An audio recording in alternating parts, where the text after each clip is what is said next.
Bonjour à tous, on se retrouve ce matin à Montluçon au Salon des patrimoines bourbonnais pour la deuxième journée du salon et pour de nouveaux échanges autour d'un retour d'expérience ce matin très très intéressant, en l'occurrence le château de Bourbon-l'Archambault, non loin d'ici. Et j'ai la chance d'avoir sur le plateau ce matin Monsieur Benoît Barouzet, directeur du château de Bourbon-l'Archambault, accompagné de des opérateurs, j'allais dire, d'une immersion sur laquelle on va revenir pendant plusieurs minutes et qui va faire exemple pour un certain nombre de gens qui nous regardent ce matin. En l'occurrence, Marie Rousseau et Thomas Bontemps, qui sont cofondateurs du studio Novae, voilà, et qui a accompagné Monsieur Barouzet ici présent et on va revenir dessus, dans, j'allais dire, la conception et la production d'une première brique, je peux le dire comme ça, d'une première brique d'une longue aventure immersive qui caractérise évidemment une nouvelle forme de visite au château. On peut le dire, Benoît Barouzet, ce matin? Oui, c'est un complément inestimable puisqu'on ne veut pas toucher, comme les conservateurs aujourd'hui, on suit les conservateurs du patrimoine à ce sujet, on ne veut pas toucher à l'existant, on perdrait beaucoup trop de choses.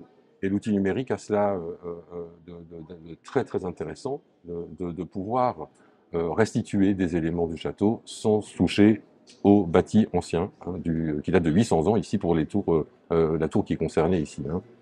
Vous Bon, nous bah, c'est dites ça. quelques mots sur le château? Pour ceux qui ne le connaissent pas, je pense que c'est Euh, l'occasion. oui, oui, bah, volontiers. Je vais essayer de faire court parce que c'est une histoire très très longue. C'est toujours considéré aujourd'hui comme la maison de famille des Bourbons, ce château.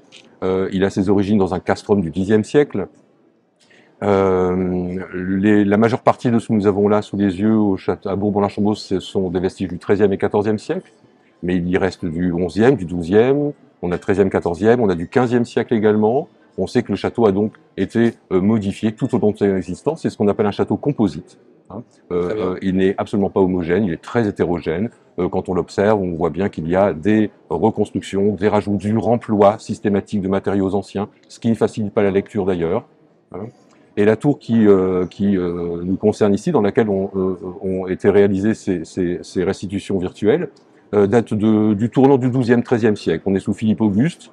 Très Cette bien. tour a été habitée, c'est une tour résidentielle, c'est pour ça qu'elle comporte bien sûr encore des vestiges de décors peints. D'accord. Très bien. Qu'est-ce qui a motivé ce projet au départ, Benoît? Alors, quand la société Novae nous a contactés, c'est il y a de ça 3 ans maintenant à peu près, euh, j'ai décliné tout d'abord. J'ai eu le réflexe de décliner tout simplement parce que j'étais axé sur un projet qui était celui de voir ce château se construire, se déconstruire virtuellement. Vous savez, j'ai vu ça en Boise, c'est magnifique, parce qu'on voit l'évolution Absolument. de ce château jusqu'au temps présent, avec ce qui a été détruit, ce qui a été reconstruit, les modifications, etc. Et le problème, c'est que nous en savons encore trop peu sur ce château, dans son évolution constructive. D'accord. Il faut savoir qu'il n'y a pas eu d'études sérieuses et scientifiques menées récemment au château. L'iconographie, c'est début XXe siècle, et nous avons des textes de la fin du XIXe siècle, sur lesquels d'ailleurs se base cette vision du château, d'un château fantasmé, hein, pour les Bourbonnais. On a cette image d'un château magnifique avec des magnifiques chapelles finies, grandioses, etc., etc. Or, il a sans doute jamais été terminé, ce château, en fait. Hein. D'accord. Donc en fait, il y a une sorte d'a priori. Il y a une sorte d'a priori, il y a des idées préconçues. Ok. Euh, et donc, on en savait encore trop peu, si vous voulez. Hein. Il n'y a pas d'études qui nous permettent encore aujourd'hui, ça va venir, c'est en train de se mettre en place, qui nous permettent aujourd'hui de dire, voilà à quoi ressemblait le château du XIIe siècle, à quoi ressemblait celui d'un premier XIIIe siècle, Très bien. voire celui d'un second XIIIe siècle, puisqu'il a été, encore une fois, modifié à 30 ans d'intervalle. Hein. On a J'entends déconstruit, bien. reconstruit, etc., etc. Et donc, j'avais dit à M. Bontemps, à l'époque, bah, je suis désolé, pour l'instant, il est trop tôt. Et puis, quand j'ai eu raccroché le téléphone, je me suis dit, non, il y a un projet qu'on peut quand même mener ici et qui va être très, très important pour nous, très intéressant. Ce sont ces décors peints, finalement, qui ont été ignorés pendant 30 ans. hein. On les a pas vus. Le château était géré d'une façon, enfin, pas qu'il était mal géré, mais dans une Il orientation était qui n'est pas la ouvert, il nôtre. était déjà Il était déjà ouvert, ouvert au visitable. public, mais on ne faisait même pas attention à ces décors, en fait, hein, D'accord. qui sont absolument somptueux et qui révèlent vraiment quelque chose de grandiose. Et j'ai rappelé tout de suite M. Bontemps, et puis je lui ai dit, voilà, il y a peut-être un projet à mener ici, je vous envoie l'iconographie, je vous envoie les textes qu'on a, hein, de fin 19e, précisément sur cette tour et sur les décors, et puis on voit ce qu'on peut faire. On s'est rencontrés avec Marie, avec Thomas, ils sont venus sur le site, on est allés visiter ça, on a observé les vestiges, et puis c'est parti de là. Comment vous avez accueilli cette découverte, en fait? Les premiers pas dans le château, la rencontre avec Benoît. Bah, quand on met, de toute façon, à chaque fois qu'on va sur un site, quand on rentre la première fois sur un site, on est toujours très curieux de se demander à quoi pouvait ressembler le site, bien sûr, mais également tout ce qu'il a pu vivre en fait. Quelles personnes ont pu arpenter ces sols, ces pierres, si elles peuvent parler, qu'est-ce qu'elles pourraient raconter. Et dans nos têtes, en fait, il y a une sorte de scénario qui commence à s'écrire, même en regardant des peintures murales. Au passage, de peintures murales qui ont été ignorées pendant 30 ans, mais qui sont peut-être un des meilleurs exemples en France d'œuvres d'art picturales de cette manière-là. C'est juste somptueux. On peut que, quand on s'intéresse un peu au patrimoine et à l'architecture, on peut que avoir une volonté de restituer ça de manière la plus parfaite possible, de le faire avec un amour pour la pierre inconditionnel. Donc on est rentré, on est rentré dans le château. Euh, bon, les ruines, la grande pièce, quand on rentre la première porte, c'est juste, on est à ciel ouvert, c'est juste magnifique. En plus, bon, moi j'ai une appétence pour la lumière naturelle, donc le dialogue de la lumière sur les pierres, ça projette immédiatement dans une reconstitution hyper détaillée. Donc, en gros, je résume avec un wow ce qu'on peut voir et on a tout de suite compris à quoi allait ressembler l'expérience en mettant les pieds là-bas, immédiatement. En quelques minutes, on sait ce qu'il fallait faire. Je rappelle que Marie et Thomas, vous êtes quand même spécialistes de la reconstitution en 3 dimensions de choses disparues ou peu connues, on peut le dire, hein, c'est votre Oui. spécialité au Studio Novae. Euh, J'allais dire, dans la hiérarchie des projets que vous avez l'habitude de traiter, comment ce projet il se situe et qu'est-ce qu'il avait de particulier par rapport à votre travail de spécialiste et d'expert Ce qui était particulier, c'est que c'était la première fois qu'on travaillait pas seulement sur une reconstitution 3D où là, la tour existe encore, on voit encore les volumes, on voit encore tout ça, mais vraiment sur les décors. C'est la première fois qu'on avait un travail aussi poussé euh, sur ce genre d'éléments et où finalement la reconstitution des volumes était assez simple. C'était pas le plus gros du travail, mais après on a dû apporter tout un détail dans la recherche des teintes. On a fait pas mal d'échanges justement sur les pigments qu'il y avait à l'époque pour que nous on essaye de reproduire les couleurs qu'il pouvait y avoir parce que de toute façon on était assez limité en termes de pigments à l'époque, donc les couleurs on les connaît assez facilement, mais on est obligé de faire des comparaisons. Et puis on a ces 2 relevés un peu archéologiques des décors peints qui datent de la fin du 19e où on a été obligé de faire des comparaisons parce qu'il y a des éléments qui concordent pas forcément entre les deux. On a passé toute une journée entière dans les Ça se passe tours. comment cette partie-là, justement, Marie, le travail de Et- collaboration sur la partie scientifique? Parce que là, j'entends bien la Mm. recherche de colorimétrie, le fait d'être, et ça, c'est une de vos particularités, pardon, d'être dans la véracité Véracité. Mm. scientifique et non pas dans une vraisemblance, mais dans une vraie vérité historique. Comment ça se passe en termes de travail ensemble? Là, on a organisé toute une journée donc, avec 2 historiens D'accord? spécialisés justement de ce type de décor peint, de cette époque au château. On a passé des heures dans les 2 tours avec tous les relevés iconographiques, à faire des comparaisons sur place, à aller chercher des petits détails de restes de pigments qu'il pouvait y avoir sur les murs, à essayer de comprendre certains motifs qu'on avait du mal à voir, Très bien. à faire du relevé photo, à jouer sur les contrastes après les photos pour essayer de faire ressortir des éléments qu'on a du mal à voir à l'œil nu. Découvrir des nouvelles traces. On a découvert, à travers. on a Ouais, découvert des. ça vous est arrivé, ça, Ah oui, de ouais, ouais. découvrir Des sur le choses, de site se des poser nouvelles des choses. questions, de remarquer des choses qu'on voyait, mais on n'avait pas percuté certaines choses. Hmm. Non, c'est très très On intéressant. a passé beaucoup de temps sur la cheminée parce que on n'a plus de traces en fait de pigments sur cette cheminée. Mais on s'est rendu compte qu'elle avait été complètement burinée quand on a fait cette journée De justement de Prospection. découverte D'exploration, en et fait. Ouais. d'exploration de la tour. Voilà. Donc, En fait, voilà, donc c'était un mini comité scientifique qu'on avait réuni au château avec Très deux bien. chercheurs, Antoine Etienne et Marc Polini, qui sont des historiens de l'art et des historiens. Donc on a passé la journée avec eux. Ils avaient bien sûr eu en amont l'iconographie également, les textes. Et c'est vrai que cette cheminée pose beaucoup de problèmes. Alors, pour la restitution, évidemment, il y a quand même eu des parties à prendre. Il y a des choses qu'on ignorait. Il manque une lierne, par exemple. Hein, il manque une frise sur une lierne. On est allé piquer dans ce qui a été fait à la même époque dans l'église de Bourbon.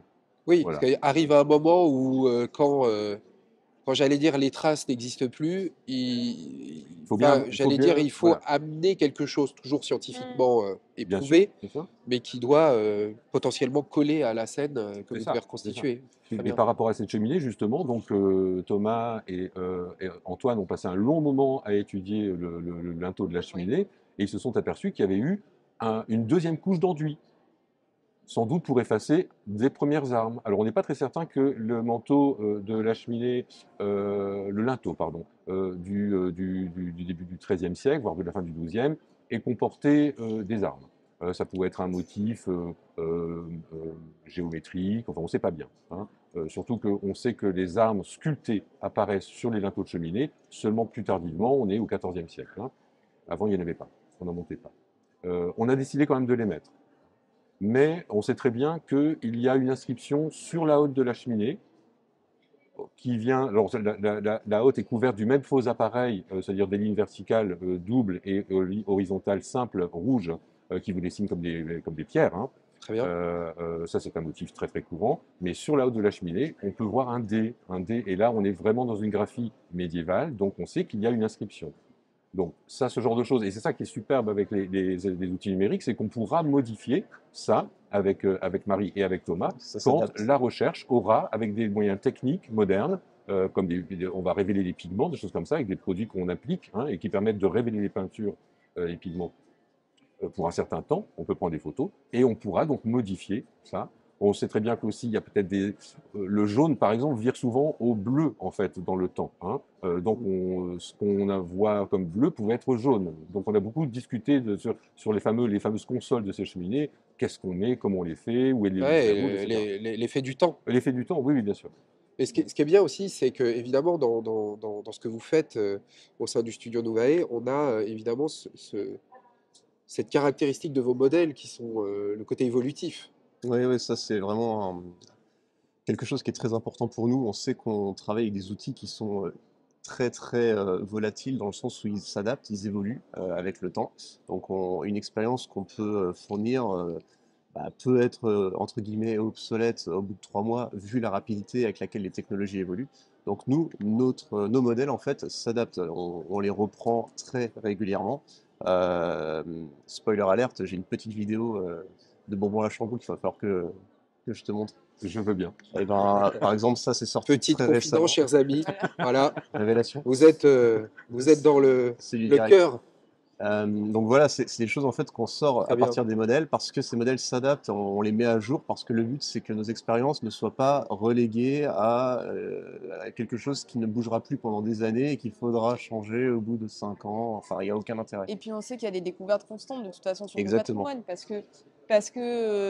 par pur hasard des fois, parce que par exemple, on en parlait d'ailleurs avec un monsieur tout à l'heure qui a habité longtemps à Bourbon et qui disait que dans leur maison, dans le corps de ferme derrière, ils avaient sûrement des pierres et des éléments de construction de cette grange qui venaient du château, qui avaient été récupérés. Et c'est des éléments comme ça qu'on découvre des fois par hasard au cours du temps et qui vont donner un œil nouveau dessus, qui vont relancer certaines recherches. On sait qu'il y a des campagnes de fouilles aussi qui peuvent être justement à partir d'un élément comme ça. Et donc le travail que nous on a fait, il y a des éléments sur lesquels on avait peut-être des incertitudes et ces incertitudes vont être levées. Il y a peut-être des éléments sur lesquels on pensait avoir des certitudes et finalement on va avoir un élément complètement contradictoire qui va nous faire reprendre. Et c'est pour ça qu'on travaille jamais nos projets comme un média exporté lambda final, mais vraiment comme une maquette numérique avec après les médias de diffusion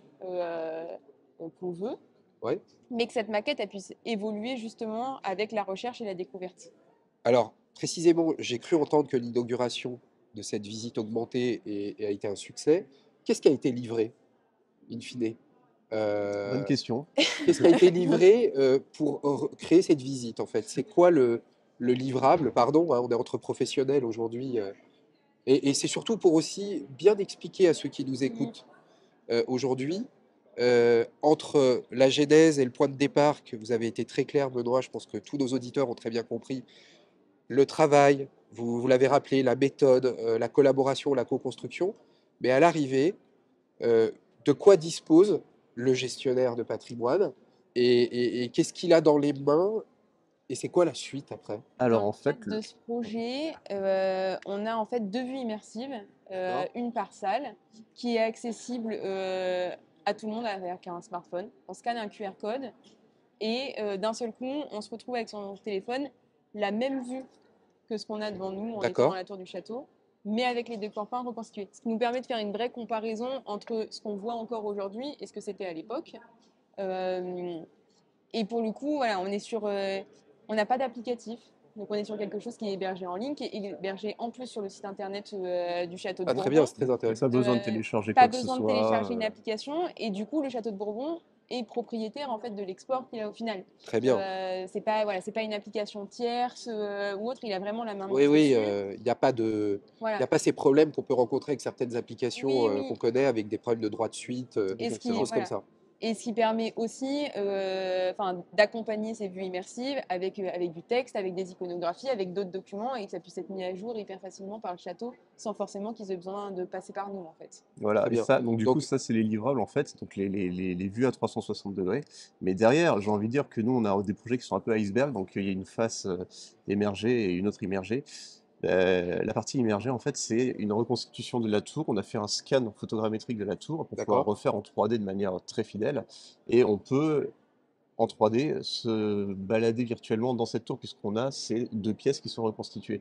Donc, Je comprends. on peut, par exemple, à un moment donné, se dire si on veut déplacer le QR code d'endroit dans la tour, on peut refaire une vue à partir de cette maquette-là, puisque bah, l'export n'est pas une finalité en soi. Oui. Le modèle 3D existe, on en fait ce qu'on veut Donc, derrière. Et puis pardon. surtout on en avait discuté avec Mehdi Maroundé. L'idée, c'était de penser ce projet et cette reconstitution des décors peints de la tour avec un modèle de la tour qui puisse être réexploité derrière. C'est-à-dire que si un jour euh, on veut montrer le château tel qu'il a été, tel qu'il a évolué, en fait, cette tour, elle existe déjà et elle sera compatible avec une reconstitution. C'était de se dire que c'est pas quelque chose figé qui allait rester juste dans cette taille-là, mais que potentiellement on pouvait l'agrandir après derrière. Donc, J'en profite pour vous dire que ça m'intéresserait beaucoup de la voir. non, mais j'allais Pas de problème. en plus, Marie et Thomas me tendent Pardon, une on va y perche aller, sur on va Benoît. y aller. En fait, c'est à vous d'imaginer les potentiels en fait Mmh, de ce qui a été mmh. fait ou en tout cas des modèles qui sont générés par le studio et à vous de voir comment vous pourriez, au-delà de ce que vous avez déjà fait. Donc déjà, il y a, j'allais dire, une visite qui existe. Donc, on est d'accord que tous ceux qui nous regardent aujourd'hui peuvent aller sur le site Mmh. du château pour retrouver déjà ce qui In est situ, Les vues in situ. immersives. les vues Ouais, immersives, hein, elles sont bien disponibles sur sûr. votre site internet, Benoît. Non, Non, pas c'est sur le Si site on le- internet. si on on vient au l'autorise. château. Ah, si on vient Pour au l'instant, château, c'est si on vient au pardonnez-moi. château. Non, D'accord. c'est Il n'y a pas de l'hébergement. preview avant. Non, c'est l'hébergement de Ah, l'expérience je comprends. qui est fait sur le site internet. Mm. Il faut venir au château quand même pour voir parce que ce qui est intéressant, c'est de Évidemment. faire la comparaison Bah entre oui, les deux. évidemment. Et puis de payer son entrée. également. Très important, très important. Nous sommes une Évidemment, c'est possible. association qui a besoin de Exactement, fonds. exactement. Mais je veux dire, ça constitue maintenant, puisqu'on parlait des visites tout à l'heure, hein, Eric, c'est le point final, le- le clou du spectacle, j'ai envie de dire, hein, pour nos visiteurs. Hein. Absolument. Je finis les visites guidées par cette tour, et là, c'est l'apothéose. Les gens sont baba de voir ces décors. Puisque la plupart du temps, les gens se disent ben, on ne s'imagine pas. Mais non, on ne s'imagine pas. On a quelque chose de très altéré. finalement. Et quand on voit ces décors, en fait, vous imaginez une pièce où on ne voit aucune pierre apparente. Aucune Ouais. pierre apparente. Tout est décoré. Hein. Incroyable. La voûte, c'est une explosion de couleurs, de motifs. C'est juste incroyable. Et ça, les gens ne peuvent pas s'en rendre compte. Donc ça, c'est vraiment un outil exceptionnel pour nous au château de montrer ça à nos visiteurs. Donc les retours, ils sont Unanime. manifestes, Unanime. unanimes, ça Unanime. fonctionne, et tout le monde sort de la visite avec voilà, cette vérité rétablie. Oui, oui, oui. Et Oui, tout à fait. Et les gens qui n'ont pas la technologie, téléphone portable, ou qui ne veulent pas l'utiliser, parce qu'il y a aussi ça, hein, si on l'a, mais on est là en vacances, enfin, on n'a pas envie d'utiliser le téléphone portable. Nous, on a un document papier à leur prêter, et surtout quand ils reviennent, on leur dit bien, quand vous reviendrez en boutique, je vous montre sur ma tablette ce que vous avez manqué là dans le site. Hein. très bien, ça c'est important en termes de service, Ah oui, oui, à absolument. rappeler. Et cette tablette, on l'emporte systématiquement avec nous en visite guidée pour la montrer à nos visiteurs quand on est en visite guidée. Très bien. Alors, j'ai eu la chance hier d'avoir sur le plateau Geneviève Rousseau, qui est conseillère municipale. Ginette Rousseau. Ginette Rousseau, pardon, si elle m'entend, Ginette Rousseau, avec qui j'ai passé un très bon moment d'ailleurs, puisqu'on l'a reçue dans le cadre d'une séquence autour de la route des villes d'eau du Massif central. Et Ginette Rousseau, donc conseillère municipale déléguée à la culture de Bourbon-l'Archambault, m'a dit à quel point elle était heureuse, puisque, vous m'arrêtez si je me trompe, mais c'était l'ancienne présidente Oui, du c'est ça. château. Elle m'a dit à quel point elle était heureuse et ravie de cette visite, qu'elle attendait depuis longtemps. Et voilà, et j'ai envie de vous dire, Benoît, compte tenu de cet enthousiasme, j'imagine que je parlais en introduction que cette visite et cette immersion était la première brique potentiellement d'un long flux de nouveaux, de nouvelles visites ou d'autres pièces ou d'autres salles qui mériteraient d'être découvertes au château de Bourbon-l'Archambault. Moi, j'ai senti qu'il y avait effectivement un enthousiasme collectif, une volonté euh, d'aider, de soutenir le château et d'aller plus loin. C'est quoi les prochains projets, Benoît, pour le Alors, château? Est-ce que vous avez envie, vous, évidemment, d'aller plus loin, d'ouvrir des salles? Je précise, Ginette m'a parlé de la Sainte-Chapelle. oui, oui, tout à fait. Alors, je précise une petite chose. Donc, je suis très heureux d'apprendre qu'on a le soutien de la municipalité de Bourbon. Hein. Ça, c'est indispensable. Je précise d'ailleurs que nous avons reçu le soutien de la région Auvergne-Rhône-Alpes à travers un dispositif qui s'appelle le patrimoine numérique. Hein. Appel à projet, ouais, L'appel à projet, qu'on connaît absolument. bien sur Heritage. Oui. Oui, bon, très bien, très intéressant. Donc, ça nous a permis vraiment de financer ça. Et nous avons du leader dessus qui nous a permis vraiment de monter ce projet. Notre reste à charge, finalement, a été couvert par un financement participatif et on est très, très heureux de le faire. Alors, la suite du projet, effectivement, les chapelles, nous avions à Bourbon-l'Archambault une sainte chapelle. Parmi les 11 saintes chapelles de France, il y en a 4 en Bourbonnais, enfin, et en Auvergne, en fait, mais qui faisaient partie du duché de Bourbon à l'époque.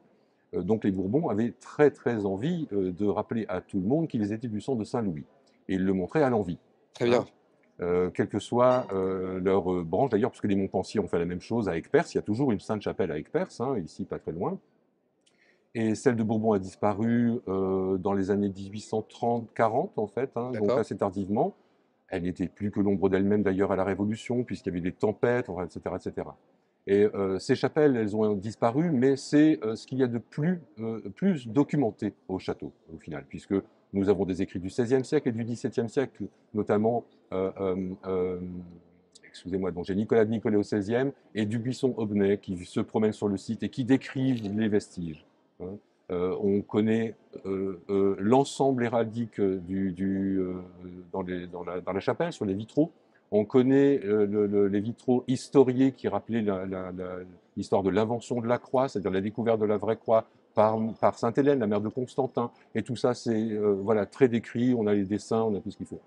Alors, il y aura un gros comité scientifique pour faire ça, mais le but, ça serait de reconstituer ces chapelles virtuellement avec cette fois-ci une immersion avec le casque, hein, la lunette. On se promène sur le site et on a ces chapelles, on est dedans. Et Incroyable. mais ça serait vraiment absolument super. Il y avait 2 chapelles en fait, hein, et les reliques de la Passion ont toujours été abritées dans la crypte de la première chapelle, la petite chapelle de Louis Ier.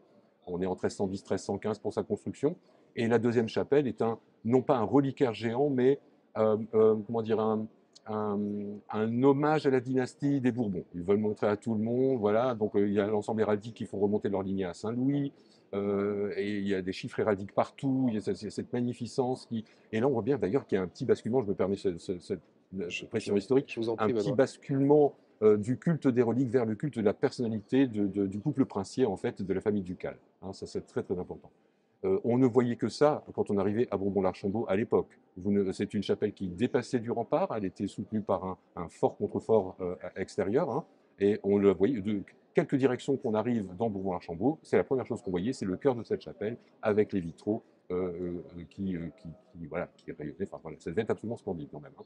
Donc on sent quand même que ouais, ce projet, il est pas moins important que celui que vous venez de réaliser. Ah non, Non, non, ça sera vraiment ça, un c'est travail de Donc, longue haleine, hein, là, on avec peut des imaginer que spécialistes. cette deuxième brique serait tout aussi intéressante c'est une que la sacrée brique, première. ouais, c'est une Sûrement. bonne brique. Ouais. Oui, sûrement. Et je pense que c'est surtout que comme il n'en reste rien aujourd'hui, quand on visite le château, on n'a rien qui nous laisse supposer qu'elles étaient là, en fait. Et je pense que ça va être pas plus impressionnant, mais impressionnant d'une autre manière. Mais parce que d'un seul coup, on a... parce qu'il me semble qu'on a des maisons à la place, à l'emplacement des anciennes chapelles. Il y a une maison à l'emplacement du cœur de la chapelle, Ouais. effectivement. D'accord. Donc, compliqué de s'imaginer aujourd'hui, quand on se balade, qu'elles étaient présentes. Et typiquement, par exemple, je viens d'entendre par rapport à la Sainte-Chapelle que ça rayonnait dans toutes les directions. C'est typiquement quelque chose qui serait très intéressant de rematérialiser. C'est cette vue justement de l'extérieur de la ville et de voir au loin cette Sainte-Chapelle quasiment dominée, ou du moins dominée de par la qualité artistique, la créativité architecturale, le paysage. Ça, c'est quelque chose que moi, en tant qu'architecte, je serais, mais je donnerais tout pour voir, quoi. Ça serait possible, ça? Depuis l'extérieur de la ville, de voir cette chapelle comme Je suis ça? en train d'imprimer est le devis là. possible. Je vais chercher. Ah oui, non, bien sûr. Non, Non, non, bien mais sûr. c'est très intéressant, d'autant plus que je pense qu'aujourd'hui, nous, on a profité du salon, salon des patrimoines bourbonnais pour échanger avec pas mal d'acteurs, vous le savez, que ce soit la demeure historique à travers la personnalité de Xavier de Froment. On a eu l'occasion de croiser les équipes de la présidence du département. Voilà, je pense que tout le monde est très très sensible par les 2 jours qui se passent aujourd'hui. Hein. Je rappelle que ce salon est quand même un des plus grands de France après les salons parisiens. Je pense que l'allié bourbonnais a vraiment j'allais dire, ce juste virus de la charge patrimoniale et de l'innovation. Donc je pense que voilà, le travail que vous avez manifestement déjà fait et celui qui s'annonce mérite, encore une fois, et nous on milite là-dessus chez Heritech, d'être soutenu, d'être encouragé, d'être plébiscité et accompagné pour que vous puissiez continuer vos réalisations. Nous, en tout cas, on s'en portera ambassadeur, sachez-le. Merci. Et cette vidéo réalisée ensemble aujourd'hui en plateau pour tous nos auditeurs servira aussi de retour d'expérience et de témoignage pour aller de l'avant. En tout cas, c'est ce qu'on vous souhaite, Benoît, Merci beaucoup. d'aller vraiment de l'avant dans ce projet. Merci à Novae. C'est toujours un plaisir de vous recevoir et d'échanger avec vous dans le cadre d'Heritech. Hein. On rappelle que Novae est membre du cluster pro Heritech depuis le départ. Depuis le début. Voilà, depuis le départ. Et voilà, et on a la chance d'être ensemble aujourd'hui sur cette belle journée. Je vous remercie pour ce témoignage, ce Merci à retour. toi. Bah, merci. Longue vie à vous, Merci. Benoît. Bonne visite au château et au plaisir de le voir. Au plaisir de vous accueillir. Eh ben, avec grand plaisir. À bientôt et bonne journée à tous. Merci. Au revoir.